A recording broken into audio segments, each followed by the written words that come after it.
James Park stood at the floor-to-ceiling windows of his corner office, overlooking the bustling streets of Seoul.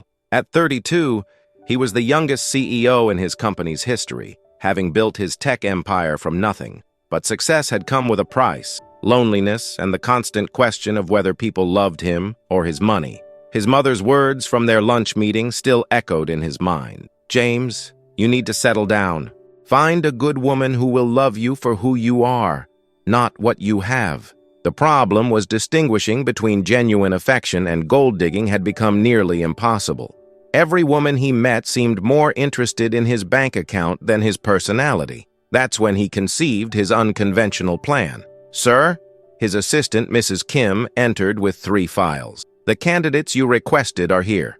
James had carefully selected 3 women from very different backgrounds. The first was Yoon So-young, a socialite from a wealthy family who moved in his circles.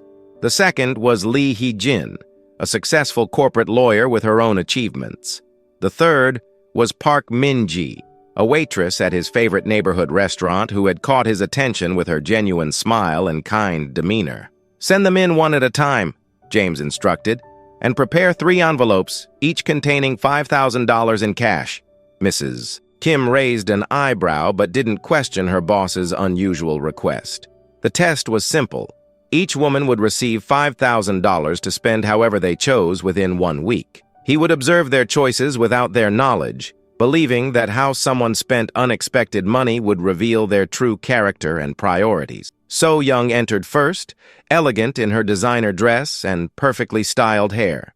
James explained the test as a compatibility assessment, watching as her eyes lit up at the mention of the money. $5,000? How generous! I know exactly what I'll do with it. Her immediate enthusiasm told him everything he needed to know about her priorities. Chapter 2. The Socialite's Choice. So-young left James's office with the envelope clutched in her manicured hands, her mind already racing with possibilities. $5,000 was pocket change compared to her family's wealth, but it was free money to spend without her father's oversight. She headed straight to Gangnam's most exclusive shopping district, her heels clicking confidently on the marble floors of the luxury mall. The first stop was Chanel, where she spent an hour trying on handbags and jewelry. This would be perfect for the charity gala next week, she mused, examining a diamond bracelet that cost exactly half her budget. The sales associate, recognizing her as a regular customer, was eager to assist. "Miss Yoon, this piece would complement your evening wear beautifully." So-young purchased the bracelet without hesitation, then moved on to Hermes for a silk scarf, and finally to a high-end cosmetics counter for the latest skincare products. Within 3 hours, she had spent the entire amount on luxury items that would enhance her already privileged lifestyle. At lunch with her friends at an upscale restaurant, she casually mentioned the shopping spree. "James Park gave you money to spend. How romantic!" her friend Mira exclaimed. "It's clearly a test to see if I have good taste," So-young replied confidently. "Men like him want a woman who knows quality and can represent them well in society."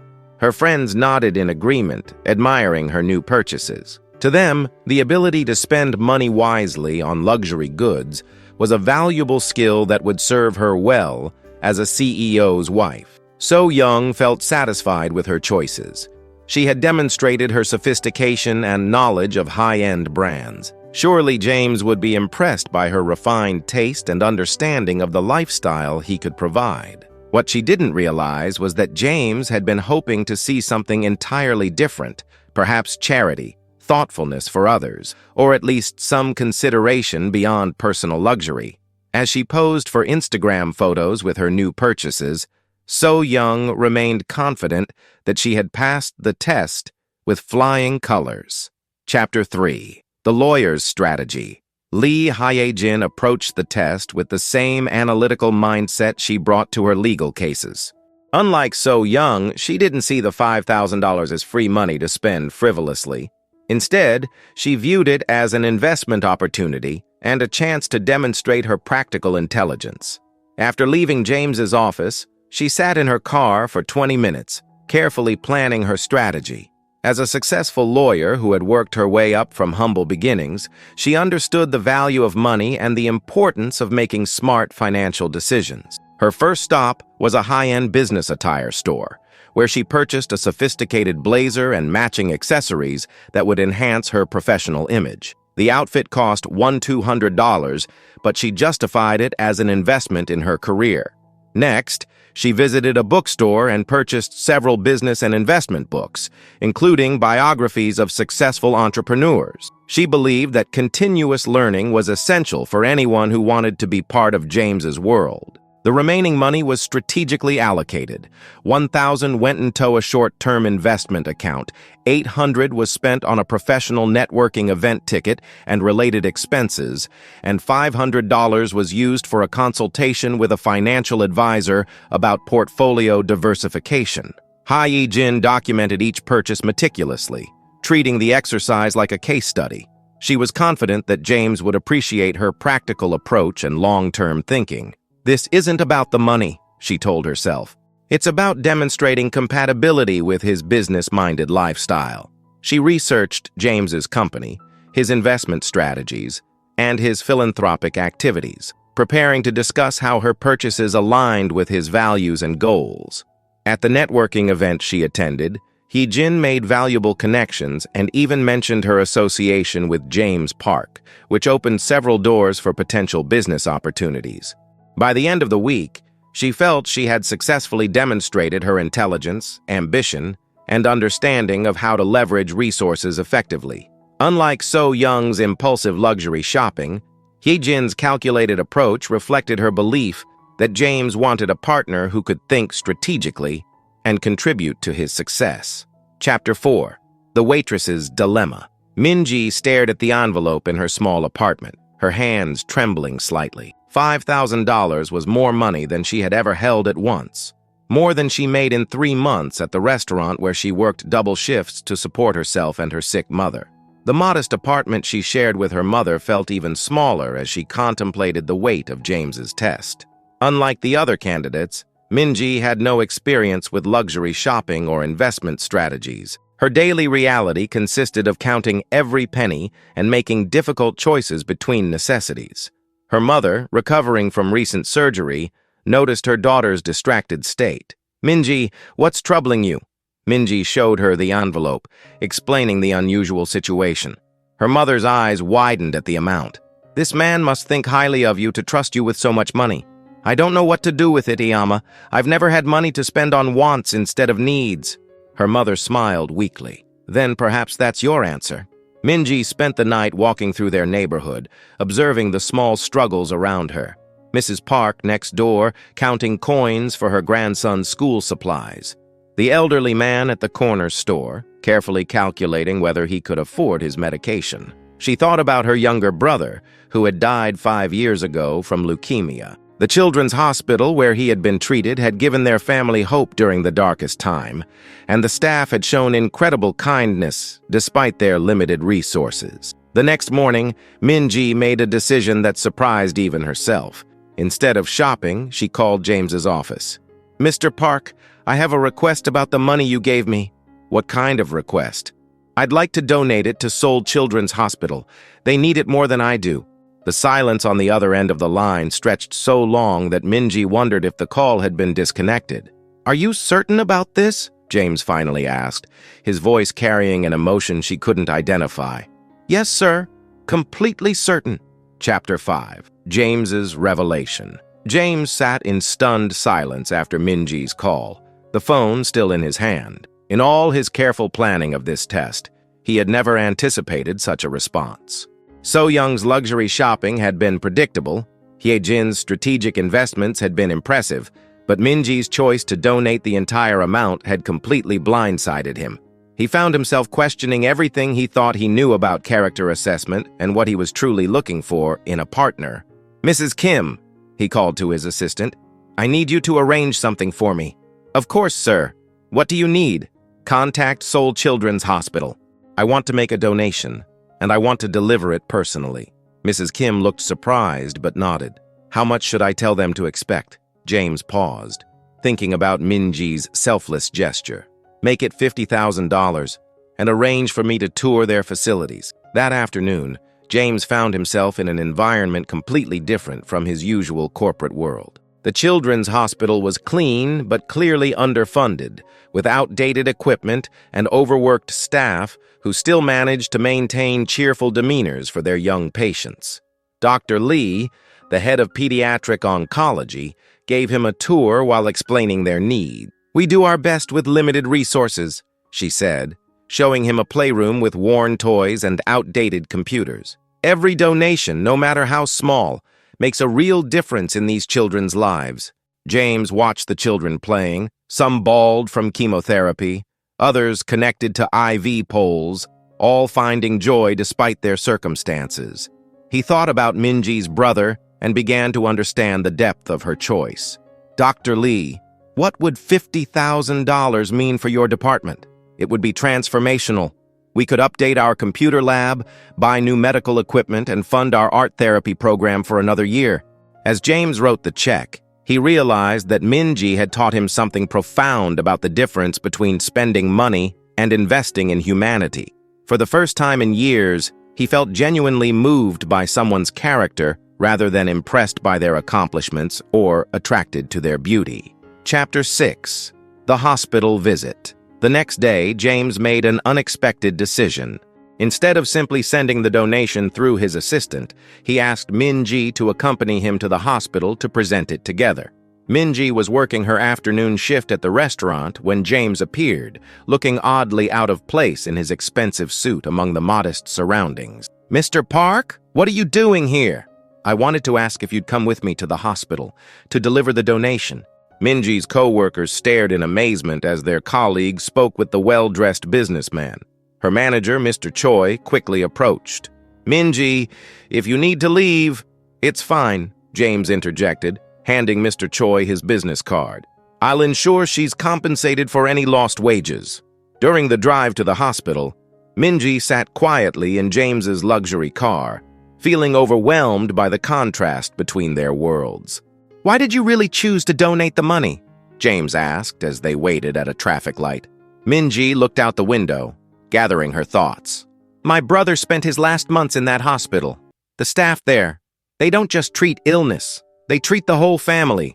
They gave us hope when we had none." "I'm sorry for your loss." He would have loved knowing that his memory could help other children. At the hospital, James watched Minji interact with the staff and patients. She knew several nurses by name and stopped to chat with children in the hallways.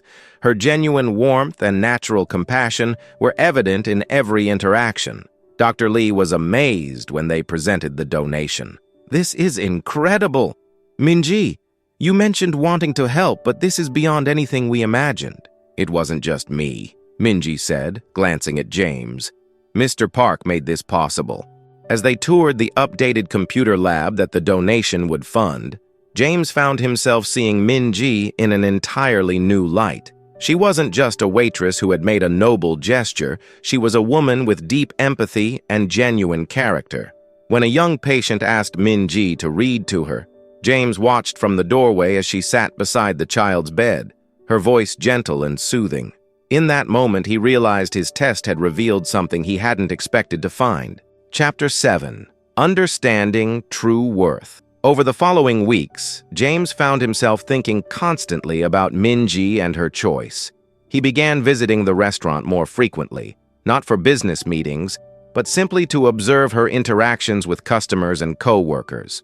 He noticed how she remembered regular customers' preferences, how she stayed late to help when the restaurant was understaffed, and how she always had a kind word for everyone, regardless of their social status or how much they tipped. One evening, he overheard her conversation with an elderly customer who was counting coins to pay for his meal. "Mr. Kim, please don't worry about the tea. It's on the house tonight." When the man protested, Minji smiled warmly. "You always have such interesting stories. Consider it payment for the entertainment." James realized he was witnessing something rare, genuine kindness without expectation of reward or recognition. Meanwhile, So Young had been calling his office repeatedly, eager to show off her purchases and discuss their future together. Hye-jin had sent him a detailed report on her strategic use of the money. complete with projected returns on her investments. Both women had treated the test as a transaction, a way to prove their worthiness for his wealth and status. Only Min-ji had seen it as an opportunity to help others. "Mrs. Kim," he said to his assistant one morning, "cancel my appointments for this afternoon." "Sir? You have the board meeting? Reschedule it. I have something more important to do."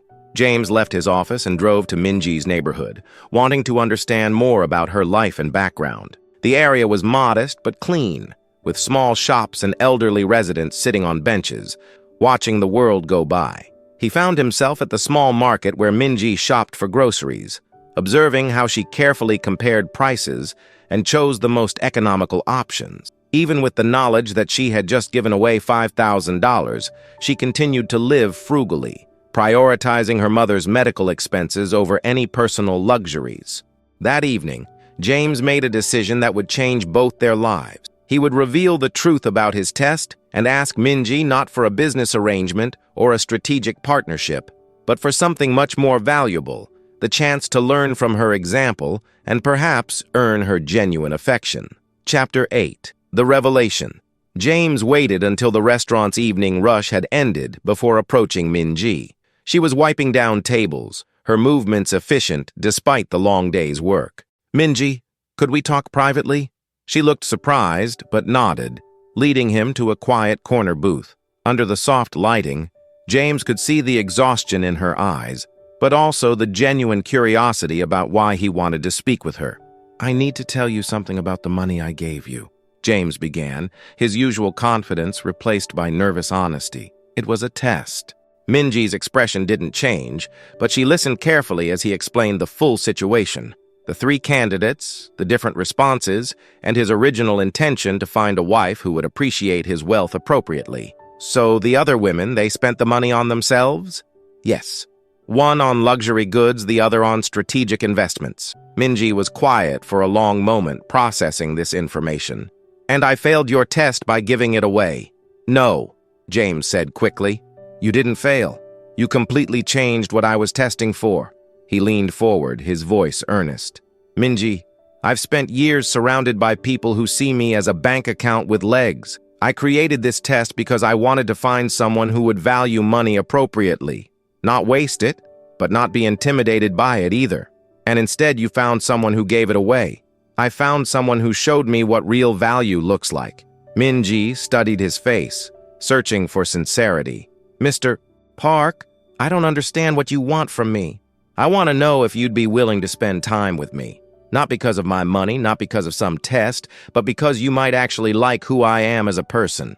The honesty in his voice surprised her. This wasn't the confident CEO she had served coffee to dozens of times. This was a man who seemed genuinely uncertain and vulnerable. "I don't know anything about your world," she said softly, "and I don't know anything about yours.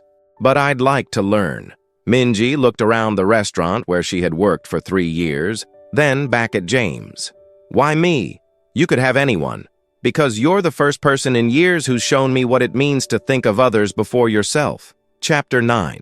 Learning each other's worlds. James's courtship of Min-ji was unlike anything either of them had experienced.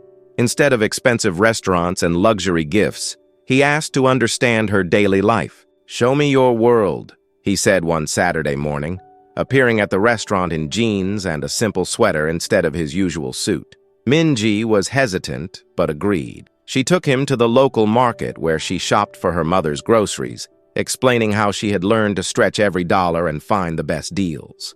"This vendor gives the freshest vegetables, but you have to come early," she explained, selecting produce with practiced efficiency. "And Mrs. Song here always saves the day-old bread for families who need it." James watched her interact with the vendors, noting how they all knew her by name and treated her with genuine affection. He began to understand that Min-ji's wealth wasn't measured in money, but in relationships and community connections.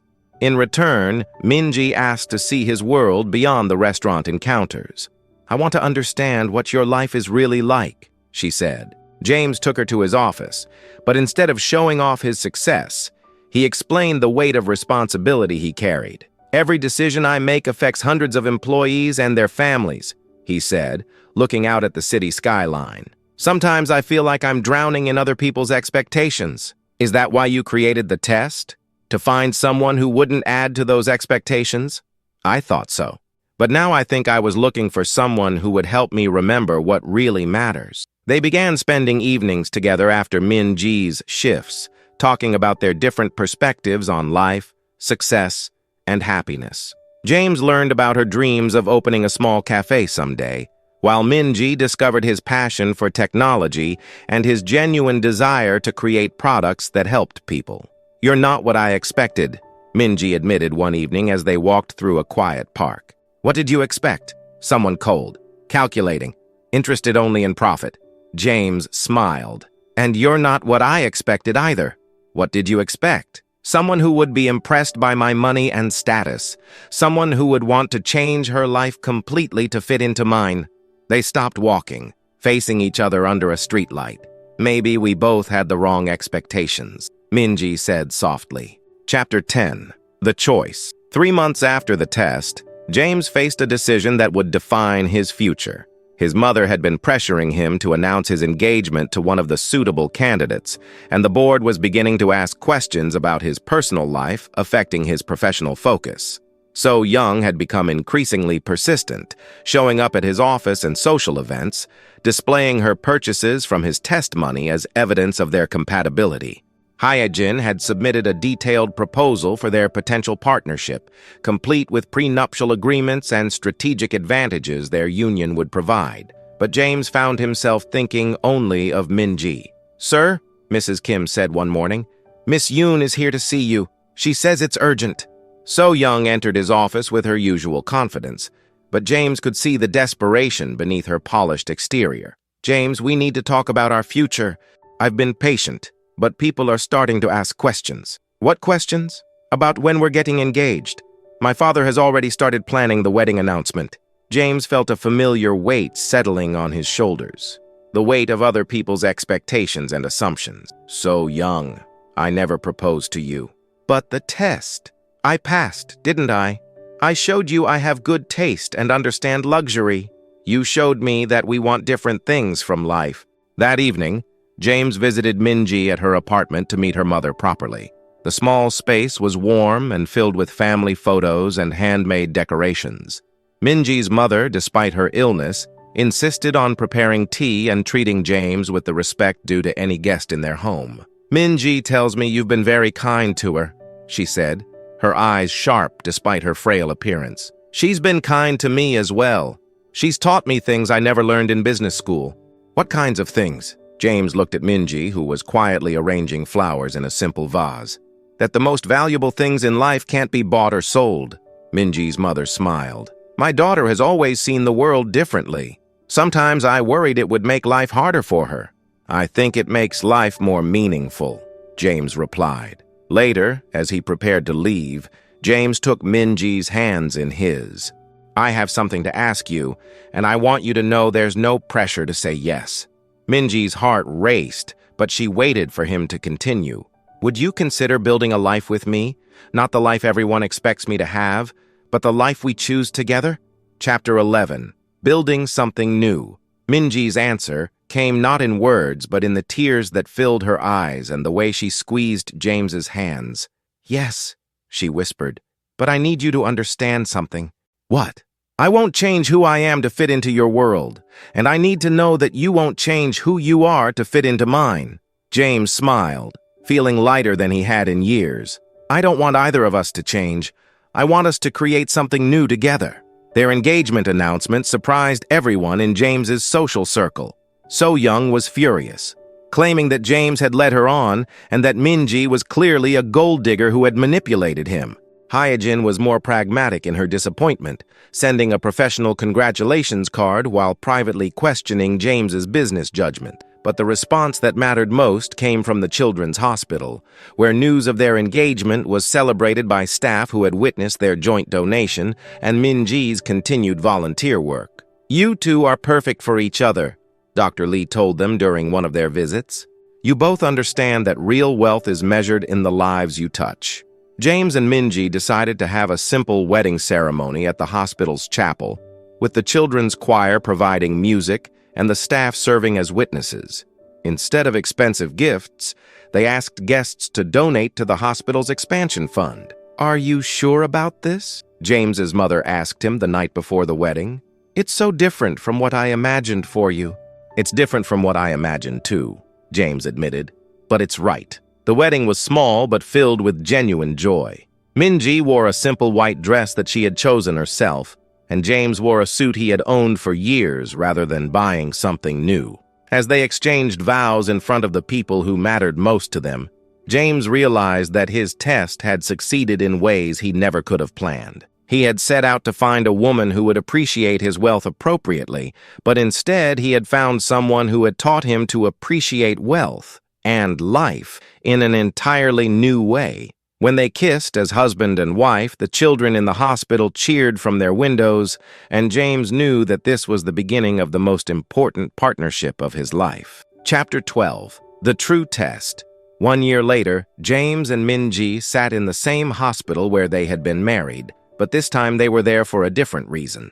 Minji was volunteering in the children's ward, while James attended a board meeting for the hospital's expansion project. Their marriage had transformed both of their lives in unexpected ways. James had restructured his company to include a significant charitable foundation, while Minji had enrolled in business school part-time, determined to open her cafe with a full understanding of both the financial and social aspects of running a business. "Mrs. Park," one of the young patients called out, "will you read to us today?" Minji smiled, settling into the reading corner with a group of children. As she opened the storybook, she caught sight of James watching from the doorway, his expression soft with love and admiration. After the reading session, they walked together through the hospital's new wing, which had been funded largely through their continued donations and fundraising efforts. "Do you ever regret it?" Minji asked as they paused in front of a plaque acknowledging their contributions. "Regret what?"